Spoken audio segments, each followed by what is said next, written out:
ایک مسئلہ مجھ سے یہ پوچھا گیا ہے کہ مفتی صاحب یہ بتائیے کہ عدت کے دوران میں اگر نکاح ہو جاتا ہے تو شریعت کا کیا حکم ہے، شریعت اس حوالے سے کیا کہتی ہے، قرآن و سنت سے بتائیے۔ یہ اس مسئلے کا جواب دینے سے پہلے میں یہ بتاتا چلوں، ایک واقعہ میں آپ کو سناتا ہوں۔ وہ واقعہ یہ ہے، امام مالک رحمہ اللہ اہل سنت والجماعت کے ایک محدث تھے۔ ابو جعفر منصور کے زمانے میں وہ مدینہ کے اندر حدیث پڑھایا کرتے تھے۔ یہ بنو عباس کا زمانہ تھا۔ بنو عباس انتہائی ظالم حکمران تھے۔ امام مالک رحمہ اللہ سے ایک مسئلہ پوچھا گیا کہ بتائیے کہ کیا زبردستی کی طلاق ہو جاتی ہے؟ ایک شخص سے گن پوائنٹ پہ طلاق لی جائے اور وہ شخص طلاق دے دے، کیا یہ طلاق شمار ہوگی؟ تو امام مالک نے کہا کہ یہ طلاق نہیں ہوتی۔ جب امام مالک نے یہ فتویٰ دیا، اس فتوے کی وجہ سے پورے ملک میں ایک طوفان مچ گیا، اور جو خلیفہ تھا حاکم، اس وقت اس نے یہ مطالبہ کیا امام مالک رحمہ اللہ سے کہ آپ اس فتوے سے رجوع کریں۔ امام مالک سے اب بظاہر تو ریاست کے ساتھ اس فتوے کا کوئی تعلق نہیں بنتا، یہ طلاق کا مسئلہ ہے اور اس کا حکومت کے ساتھ کیا تعلق ہے، لیکن امام مالک رحمہ اللہ نے کہا کہ میں اپنے اس مسئلے جو میں نے بیان کیا، فتویٰ دیا، اس سے رجوع نہیں کروں گا، میں واپس نہیں آؤں گا، اور میرا جو موقف ہے وہی شریعت کا موقف ہے، وہ شریعت کی روشنی میں ہے۔ تو امام مالک رحمہ اللہ نے جب رجوع نہیں کیا تو حاکم وقت نے یہ سزا سنائی کہ ان کا منہ کالا کر کے ان کو گدھے پہ بٹھایا جائے اور ان کو گھمایا جائے۔ ان کو سزا دی گئی۔ امام مالک کو یہ سزا کیوں ملی؟ کس وجہ سے؟ بظاہر اس فتوے کا جو طلاق سے متعلق ہے، حکومت کے ساتھ، موجودہ حکومت کے ساتھ اس کا تعلق نہیں بنتا تھا، لیکن پھر بھی امام مالک کو یہ سزا ہوئی۔ اس کی وجہ یہ ہے کہ اس وقت کے جو حکمران تھے وہ زبردستی لوگوں سے اپنی حکومت کی بیعت لیا کرتے تھے۔ زبردستی، بیعت کا مطلب ہے ووٹ، اس زمانے کا کہ جو ووٹ تھا وہ بیعت تھا۔ تو امام مالک نے یہ فتویٰ دیا کہ زبردستی کی طلاق نہیں ہوتی، تو اس سے حکمران خوفزدہ ہو گئے کہ اگر ہم یہ مان لیتے ہیں کہ زبردستی کا فیصلہ نافذ نہیں ہوتا، طلاق نہیں ہوتی ہے، تو پھر ہم جو لوگوں سے زبردستی بیعت لیتے ہیں اپنی عوام سے، وہ کس طرح سے نافذ ہوگی، اس کی کیا حیثیت بچ جاتی ہے، اس کی کیا شرعی طور پر حیثیت ہے۔ تو امام مالک پر ظلم ڈھائے گئے۔ یہ واقعہ سنانے کا مقصد یہ ہے کہ یہ اب جو میں مسئلہ آگے بیان کرنے جا رہا ہوں، تو اس کا تعلق کسی بھی درجے میں حکومت کے ساتھ ہے ہی نہیں، موجودہ کسی بھی سیٹ اپ کے ساتھ نہیں ہے۔ اور میں اپنے بارے میں بتاؤں کہ میرا کسی بھی سیاسی جماعت سے، نظریے سے، فکر سے کوئی تعلق نہیں ہے، چونکہ یہ جو مسئلہ میں بیان کرنے جا رہا ہوں اس کا تعلق شریعت سے ہے، اس لیے میں اس کو بیان کر رہا ہوں۔ آج پاکستان کی عدالت نے ایک فیصلہ جاری کیا ہے سابق وزیر اعظم پاکستان جناب عمران خان صاحب کے بارے میں اور ان کی بیگم بشرا بیگم کے حوالے سے، کہ ان کا نکاح عدت میں ہوا تھا۔ اس لیے فیصلہ یہ جاری کیا گیا کہ ان کو سزا ہوئی، اور کافی عرصے سے یہ کورٹ میں چل رہا تھا، اور پھر اچانک سے یہ فیصلہ آتا ہے کہ 5 لاکھ ان کو جرمانہ کیا جائے اور نکاح کو ختم کیا جا رہا ہے، اور کچھ سزا بھی ان کو دی گئی ہے۔ اب یہ فیصلہ آیا ہے تو میں نے یہ سوچا کہ شریعت کی روشنی میں اسے قرآن و سنت کے مطابق دیکھوں کہ ہمارے جج صاحب نے، محترم جو جج ہیں، کیا انہوں نے شریعت کی نزاکتوں اور باریکیوں کو سامنے رکھا ہے؟ کیا انہوں نے تفقہ فی الدین کا اعتبار کرتے ہوئے، فقہ کا اعتبار کرتے ہوئے اس مسئلے کا جواب دیا ہے، یا اس کی کوئی سیاسی وجوہات ہے؟ میں سیاسی وجوہات میں نہیں جانا چاہتا ہوں کہ ہم یہ دیکھ رہے ہیں کہ ایک شخص کے خلاف مسلسل ایسے فیصلے آئیں کہ جو اس کے مخالف ہوں، اس کی کوئی شخص اپنی رائے قائم کر سکتا ہے، لیکن اگر شریعت کی نظر میں ہم دیکھیں کہ عدت کے دوران میں نکاح، یہ اس حوالے سے شریعت کا کیا حکم ہے۔ باقی اس کیس کے اندر کچھ ویڈیو ایویڈنس ایسے موجود ہیں، جیسے بشرا بیگم کے جو سابق شوہر ہیں خاور مانیکا صاحب، ان کا ایک ویڈیو پیغام بھی میں نے دیکھا۔ چونکہ سوشل میڈیا کا زمانہ ہے، تحقیق کر کے ہی بات کرنی چاہیے۔ قرآن مجید کہتا ہے یا ایھا الذین آمنوا ان جاءکم فاسق بنبأ فتبینوا، اے ایمان والو کہ اگر فاسق شخص تمہیں کوئی خبر دے تو خوب وضاحت کر لو، اس کی تحقیق کر لیا کرو، کہیں ایسا نہ ہو کہ تم انجانے میں کسی قوم کو نقصان پہنچا بیٹھو اور بعد میں پھر افسوس کرتے رہو۔ تو ان کا بیان میں نے سوشل میڈیا پر یہ دیکھا، وہ کہہ رہے ہیں کہ میں اللہ کو حاضر ناظر جان کر یہ بات کہہ رہا ہوں کہ میری بیگم وہ دنیا کی سب سے پاک دامن خاتون ہے۔ ان کا بیان میں نے یہ دیکھا، وہ یہ کہہ رہے ہیں کہ میں اللہ کو حاضر ناظر جان کر یہ بات کہہ رہا ہوں کہ میری بیگم بشرا بیگم صاحبہ جو ہیں وہ دنیا کی سب سے پاک دامن خاتون ہے۔ تو وہ اپنی بیگم کے بارے میں کہہ رہے ہیں، کیونکہ کچھ لوگوں نے یہ چیز اٹھائی تھی کہ ان کا جو نکاح ہے وہ عدت کے دوران میں ہوا ہے، جس پر انہوں نے یہ بیان جاری کیا تھا۔ ایسے میں ہمارے ہاں چونکہ سیاسی ماحول ہے، لوگ بہت زیادہ دلچسپی لیتے ہیں سیاست کے اوپر۔ کچھ صحافیوں کے میں نے دیکھا کہ وہ یہ کہہ رہے ہیں کہ ان کو کوڑے لگنے چاہیے وغیرہ وغیرہ، اس طرح کی باتیں کر رہے ہیں کہ جنہیں شریعت کا کوئی علم نہیں ہے۔ ورنہ جو خاتون یہ بات کر رہی ہیں خود ان کا جو حلیہ ہے وہ شریعت کے مطابق نہیں ہے، لیکن وہ یہ مطالبہ کر رہی ہے کہ ان کو کوڑے لگنے چاہیے۔ بہرحال یہ المیہ یہاں تک پہنچ گیا ہے کہ جن لوگوں کا تعلق، جن کی پوری زندگی شریعت کے خلاف ہو، وہ بھی شریعت پہ کے نفاذ کا مطالبہ کر رہے ہیں۔ اگر آپ شریعت کے نفاذ کا مطالبہ کر رہے ہیں، میں ان صحافیوں سے پوچھنا چاہتا ہوں، ان لوگوں سے، تو ٹھیک ہے، پھر طالبان کو ہم یہاں لے آتے، پھر دیکھتے ہیں کہ تمہاری کتنی ہمت ہے شریعت کو برداشت کرنے کی، اور پھر حدود و قصاص جب یہاں پر ہوگا، پھر ہر چیزوں کے اوپر یہاں پر شریعت کو لاگو کیا جائے، جو آپ نے شراب کے پرمٹ جاری کیے ہوئے ان ساری چیزوں کے اوپر۔ لیکن بہرحال یہ جو مسئلہ ہے عدت کے دوران میں نکاح، ان کا کہنا یہ ہے کہ ایسا نہیں ہوا بلکہ وقت پر ہوا ہے، اور دوسرا جو نکاح تھا اس کو ہم نے اعلان کے لیے کیا تھا وغیرہ وغیرہ۔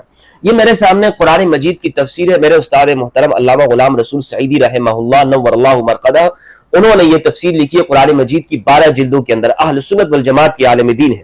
قرآن مجید کیا کہتا ہے؟ قرآن مجید سے پوچھیں گے نا کہ قرآن نے اس حوالے سے کیا فیصلہ دیا ہے کہ عدت کے دوران میں اگر نکاح ہو جاتا ہے، بالفرض ہم اس کو اگر مان بھی لیتے ہیں کہ اگر ایک شخص عدت کے دوران میں نکاح کر لیتا ہے تو کیا ان پر وہ زنا والی حد لگے گی؟ ان لوگوں سے میں پوچھنا چاہتا ہوں جو خود کو مفتی کہہ رہے ہیں اور وہ خاموش تماشائی بنے بیٹھے ہیں، جو دین کا مذاق اڑایا جا رہا ہے، الحدود تندرئ بالشبہات، ہر فقہ جاننے والے کو یہ بات پڑھائی جاتی ہے کہ حدود وہ ختم ہو جاتی ہیں شبہات کے ذریعے سے۔ شبہات مثلا گواہوں کے بغیر اگر کسی نے نکاح کر لیا، گواہوں کے بغیر، لیکن ایجاب اور قبول ہوا تھا، تو ان کے اوپر حدود نافذ نہیں ہوگی امام ابو حنیفہ کے نزدیک۔ ایک مرد اور عورت دونوں نے آپس میں مل کر ایجاب و قبول کر لیا، وہ شادی نہیں ہے، لیکن انہوں نے ہم بستری بھی کر لی، لیکن اب کیا ہے ایجاب و قبول کیا تھا، اور وہ کہہ رہے ہیں کہ یہ شادی لیکن گواہ موجود نہیں ہے، تو کیا ان کے اوپر زنا والی حد قائم ہوگی؟ نہیں ہوگی ان کے اوپر زنا والی حد۔ کیوں؟ اس لیے کہ الحدود تندرئ بالشبہات، بہت سارے اس کے اوپر مسائل متفرع ہوتے ہیں، بہت ساری چیزیں اس پر آتی ہیں، شریعت نے بہت وسعت دے رکھی ہے۔ اب اگر کوئی عدت کے دوران میں نکاح کر لیتا ہے تو اس کا کیا مسئلہ ہے؟ کچھ مسائل ایسے ہیں کہ جس میں صرف خاتون کا قول معتبر ہوتا ہے، یہ فقہ حنفی کے اندر معتبر بات ہے، فقہاء نے اس کا اعتبار کیا ہے کہ ان بعض مسائل ہی ایسے ہیں کہ جس میں خاتون اگر کہے گی کہ یہ چیز ہے تو اس کو مان لیا جائے گا۔ کچھ چیزیں ایسی ہیں کہ جس میں خاتون کے قول کی گواہی کا اعتبار نہیں ہوتا۔ سورہ بقرہ قرآن مجید کی سورہ ہے، سورت نمبر 2، اس کی آیت نمبر 282، اللہ سبحانہ و تعالیٰ نے ارشاد فرمایا اعوذ باللہ من الشیطان الرجیم بسم اللہ الرحمن الرحیم واستشہدوا شہیدین من رجالکم فإن لم یکونا رجلین فرجل وامرأتان ممن ترضون من الشہداء، آیت نمبر 282۔ اور اپنے مردوں میں سے 2 گواہ بناؤ، پھر اگر 2 مرد نہ ہو تو 1 مرد اور 2 عورتیں، ان گواہوں میں سے جن کو تم پسند کرتے ہو۔ اب یہ گواہی کیا ہے؟ 1 مرد اور 2 عورتوں کی گواہی، کن جگہوں پر مرد کے ساتھ عورتوں کا ہونا ضروری ہے اور کن جگہوں پر اگر صرف عورتیں ہوں تو وہ گواہی معتبر نہیں ہوتی، اس سے فقہاء نے مسائل کا استنباط کیا ہے۔ صفحہ نمبر 1008 پر سورہ بقرہ کی تفسیر جلد نمبر 1 صفحہ نمبر 1008 پر مفسر قرآن لکھتے ہیں عورت کی شہادت کے متعلق فقہاء اسلام کے نظریات، زنا کے اس بات کے لیے 4 آزاد مسلمان مردوں کی گواہی ضروری ہے اور اس میں عورتوں کی گواہی جائز نہیں، یعنی کسی کے اوپر اگر زنا کے ثبوت کے لیے 4 مرد ہونے چاہیے، اگر 3 مرد ہیں اور 1 عورت ہے یا 2 عورتیں ہیں تو یہ قبول نہیں ہوگا۔ آگے جا کر یہ لکھتے ہیں تمام علماء کا اس پر اجماع ہے کہ قرض اور کاروباری معاملات میں 1 مرد کے ساتھ 2 عورتوں کی گواہی جائز ہے۔ اس سے آگے انہوں نے لکھا ہے کہ علامہ ابن حمام نے لکھا ہے کہ فقہاء احناف کے نزدیک مالی حقوق کے علاوہ مثلا نکاح، طلاق، وصیت، عدت، حوالہ، وقف اور صلح وغیرہ میں بھی 1 مرد کے ساتھ 2 عورتوں کی گواہی جائز ہے، یعنی حدود اور قصاص کے سوا تمام معاملات میں 1 مرد کے ساتھ 2 عورتوں کو گواہ بنانا جائز ہے۔ امام مالک اور شافعی کے نزدیک ان معاملات میں عورت کو گواہ بنانا جائز نہیں، اور امام احمد کے اس میں 2 قول ہیں۔ نمبر 6 پر یہ لکھتے ہیں کہ وہ تمام امور جن پر مرد مطلع نہیں ہوتے، مثلا حیض، عدت، رضاعت، ولادت، بکارت اور عورتوں کی عیوب وغیرہ، ان میں صرف 1 عورت کی گواہی بھی جائز۔ مثلا ایک عورت کہتی ہے کہ میری عدت مکمل ہو چکی تھی اور میں نکاح کر رہی ہوں، اس کی بات مانی جائے گی۔ اب درمیان میں کوئی شخص کھڑا ہو کر وہ کہتا ہے نہیں بھائی اس کی بات تو نہیں مانی جائے گی، نہیں جناب یہ عدت کے دوران میں ہوا ہے، اس کا کوئی اعتبار بھی نہیں ہے۔ صفحہ نمبر 282 پر لکھا ہے کہ وہ امور جن میں صرف عورت کی گواہی معتبر ہے، اس کو اگر آپ پڑھیں گے تو روایت بھی اس میں لکھی ہے، بخاری کی روایت، عقبہ بن حارث رضی اللہ تعالیٰ عنہ، وہ کہتے ہیں کہ ایک عورت سے انہوں نے شادی کی، جب شادی ہوئی تو ایک لونڈی درمیان میں آ گئی اور اس نے یہ بات کہی کہ تم دونوں کا نکاح تو نہیں ہو سکتا، تو انہوں نے کہا کیوں نہیں ہو سکتا؟ تو اس عورت نے کہا کہ تم دونوں کو میں نے اپنی چھاتی سے دودھ پلایا تو تم دونوں میرے بچے ہو گئے، تو لہٰذا تم بھائی بہن ہو گئے، اس لیے تم آپس میں تمہارا نکاح نہیں ہو سکتا۔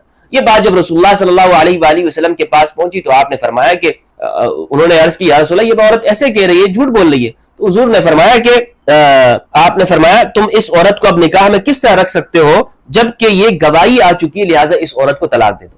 معلوم یہ ہوا کہ ایک عورت نے گواہی دی، وہ بھی لونڈی تھی، باندھی۔